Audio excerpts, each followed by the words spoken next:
Balance Scorecard. Pengertian balance scorecard. Balance scorecard adalah sebagai alat manajemen, suatu sistem pengukuran dan juga sistem manajemen kinerja yang mampu membantu berbagai organisasi untuk merencanakan, memfokuskan, dan mengelola strateginya.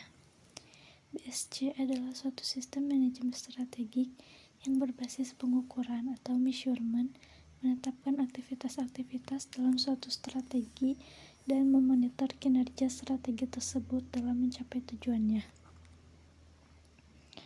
BSC dan pengukuran kinerja. Yang pertama, pengukuran kinerja merupakan salah satu faktor penting dalam perusahaan atau organisasi. Selain digunakan untuk menilai keberhasilan organisasi, juga digunakan untuk menentukan sistem imbalan. Kedua, BSC tidak hanya sekedar alat pengukur kinerja, tetapi merupakan suatu bentuk transformasi strategi kepada seluruh tingkatan dalam organisasi. Ketiga, pengukuran kinerja yang komprehensif tidak hanya ukuran-ukuran keuangan, tetapi penggabungan ukuran-ukuran keuangan dan non-keuangan sehingga organisasi dapat berjalan dengan baik. Manfaat BSC dan pengukuran kinerja.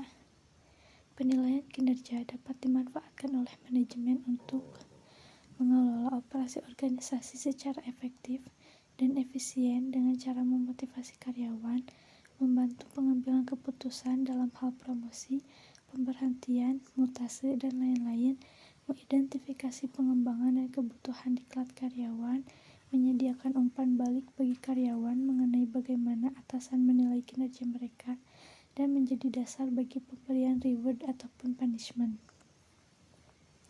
Kemudian ada 3 perspektif pada BSC. BSC melakukan pendekatan yang lebih komprehensif melalui 3 perspektif, yaitu yang pertama perspektif finansial atau keuangan. Perspektif keuangan menjadi perhatian dalam BSC karena ukuran keuangan merupakan konsekuensi ekonomi yang terjadi akibat keputusan dan kebijakan. Tujuan pencapaian kinerja keuangan yang baik merupakan fokus dari tujuan-tujuan yang ada dalam 3 perspektif lainnya.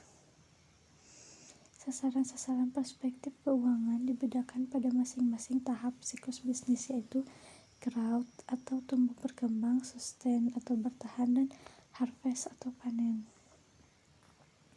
Yang kedua, perspektif pelanggan atau customer.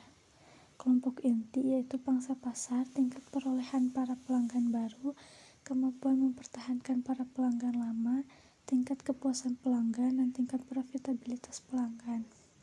Yang kedua yaitu kelompok penunjang, adalah atribut-atribut produk seperti fungsi, harga, dan mutu, hubungan dengan pelanggan, dan citra serta reputasi perusahaan atau organisasi beserta produk-produknya.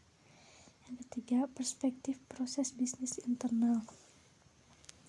Proses bisnis internal mempunyai nilai-nilai yang diinginkan konsumen dan dapat memberikan pengembalian yang diharapkan oleh para pemegang saham yang meliputi inovasi, proses operasi, dan proses penyampaian produk atau jasa pelanggan.